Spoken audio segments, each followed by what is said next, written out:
اللي عملها؟ كسب الفريق، عمل جوان جاب يعني؟ جول وما اتلغى اوفسايد يا راجل ده واقف من امبارح، من يوم ما الكشف طب كمل يا كابتن، قول لي الأسبوع. النقطه اللي انت عايز توصل بص يا لها. حبيب بعد كده قول قلبي، لي. انا دلوقتي طالما ان انا لسه عامل كشف طبي اول امبارح، يبقى المفروض اقعد على الدكه، جوارديولا يقعدوا على الدكه عشان ينزله وهو كسبان. ليه؟ لان هو من بدايه المباراه هيشيل هم ان هو يكسب الفرقه، فهيبان بالشكل بتاع امبارح ضغط نفسي عليه اكتر من الضغط العصبي اللي عليه، فاهمني؟ انما لما تنزله هو وانت كسبان، هينزل يلعب براحته، هيورينا بقى حاجات. طب يعني هو امبارح فنيا لا ما كانش كويس، ما اضافش؟ لا ما كانش كويس، تحركاته لا لا لا لا لا لا, لا. حماسه، سرعته. احنا دلوقتي انا ماليش دعوه بكلمك انا الله. لا انا بكلمك دلوقتي، رد عليا، انت منتظر افاد منه ولا ما إيه؟ فاتش؟ لا انت منتظر منه ايه؟ يجيب جول. لا مش جول بس، الكوره مش جول بس دي. طب عمل يساعد ايه؟ واحد الفريق. على واحد ما عرفش، مرتين ما عرفش يرقص، واحد على واحد اللي هو أوكي. بيتميز بيها. صح. يبقى كده ايه؟ صفر في اللي هو الواحد على واحد. طيب هي الحاجه الوحيده الشوطه اللي هو قبل ما يطلع اللي هالاند عملها له، وحظه وحش ان هي لفت في الاخر من رجله وطلعت جنب القائم. غير كده انا شايف ان هو ما اضافش، واحنا مستنيين ان شاء الله ان الماتشات اللي جايه بقى هو خد دي بتاعت امبارح دي اللي هي الصدمه، انت فاهمني؟ الجمهور مالي الاستاد طبعا بعد الخساره 4-2. خلي بالك لو جوارديولا بقالهم فتره ما بيكسبوش يعني. لا معلش، لا فريق كبير 4-2 في ماتش باريس سان جيرمان.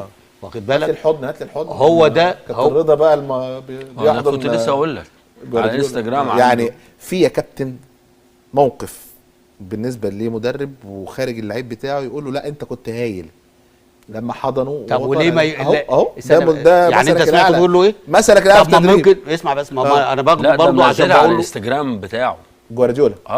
على الانستجرام بتاعه منزل الصوره دي على الانستجرام بتاعه، ودي ما عملهاش مع لعيبه. طب وليه بس هو عشان هو اختياره فبيقول له ما تزعلش ولسه الماتشات جايه؟ ما تزعلش، هو الواد يعني اللعيب كان وحش. ما كانش حلو، ما اضافش. كابتن مجدي لا كان كويس كبدايه، لا طبعا كبدايه كان كويس. انت بتلعب مع المان سيتي في اسرع دوري في العالم، طالما ده اصلا الفريق في حالته.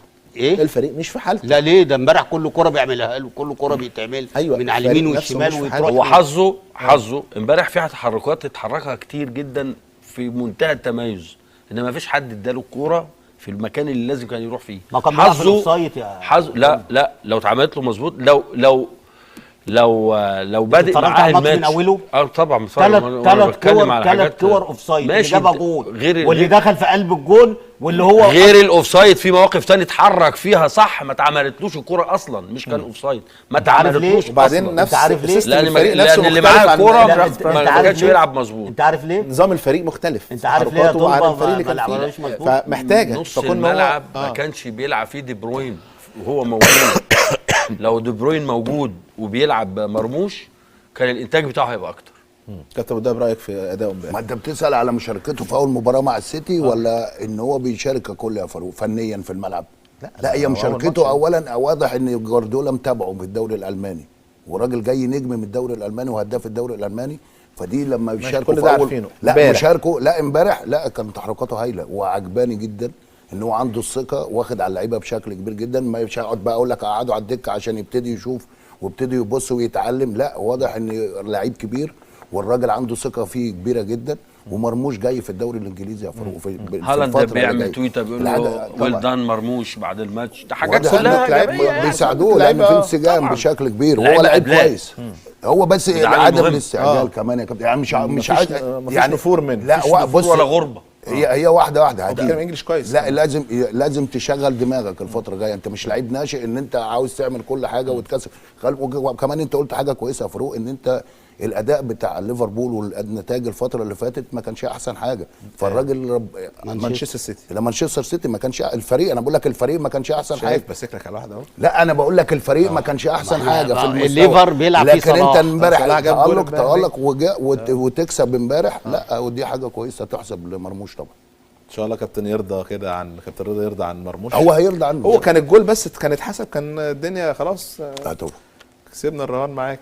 بس هو الراجل ان شاء الله الماتشات الجايه يا عم ربنا يوفقه، احنا عايزين ربنا يوفقه. بس ده اللي انا عايزه بقى. لا مش عايزين نطبل على الفاضي وعلى المليان. لا ما انتوا بتقولوا كان كويس امبارح. كان كويس. 1 على 1 ما عرفش يعدي، يبقى مش كويس. هو انت في ماتشات يا كابتن لازم يعني تعمل كل ماتش. طبعا انا ميزتي ايه؟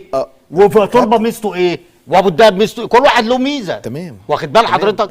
لما انا الميزه بتاعتي اللي هو 1 على 1 مش عارف ارقص، هالاند قاعد قد ايه ما بيجيبش جوال، لسه ضغط. اقول ان هو وحش يا راجل ده عنده 19 جول.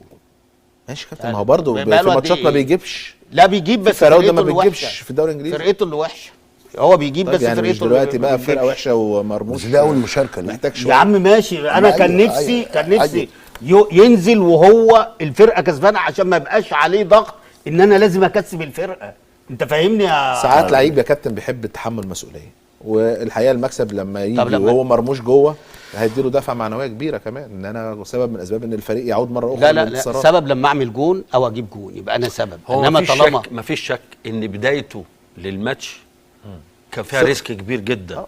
والدليل بس مره انت عارف يا كابتن بره. لا يا حبيبي لو جوارديولا كسبان لحظه يا رضا، لحظه يا رضا استنى بس، بتاع باريس سان جيرمان عمره ما كان هيبدا بيه، وده كان الصح. اتفضل يا كابتن مجدي عشان ده يعني ختام. زميله في الملعب اللي كان مساك ولاعب وبدا بيه الماتش بدا مش كويس، ودي كانت مخاطره كبيره جدا من جوارديولا انه يبدا الماتش وغيره بعد الشوط بعد عبد القادر خلصوف. بس دي كان عنده يعني انا لعيب دافع فيه 5 انت فاهم الفكره؟ فهي هنا بيبقى فيها ريسك طبعا. ده اغلى دوله اغلى لعيب يابا في البدايه. ايوه ما ماشي الاحساس كابتن، ما هو رجله في الملعب موجود. ما هو رجله في الملعب. هو الدوري الالماني يفرق عن الدوري الانجليزي؟ ما هو لا يا كابتن، مع نفس السرعه ونفس القوه ونفس يا عم ماشي يا فاروق، بس هو مكسر الدنيا هناك. ايوه انت الراجل عنده ثقه ان يلعبه فلعبه. هنا لسه جاي هيحس. وبعدين يا كابتن انت بتشكك دلوقتي في جوارديولا في ان هو يختار لمين يلعب امتى طبعا احنا هنقول لجوارديولا رضا ما كانش موافق ان انت تبقى قول له رساله ليك. لا ما انا بقول له هو خرف امبارح في الحته دي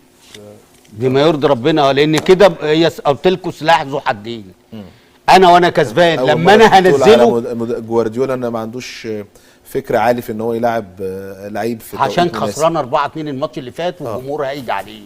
فهو جايب صفقتين عايز يلعب جماهيريه زي كولر كده، ما لعب النهارده الصفقتين عشان الجمهور يخف عليه. ما كان لازم يلعبهم، هو عنده لعيبه اصلا ماشي. بس في مكان مرموش في كام واحد قاعد بره مكانه في الحته دي. في اللي هو اللعيب اللي هو الاسمراني الصغير ده اللي بيقعد يرقص ده، وفي الثاني دوكو.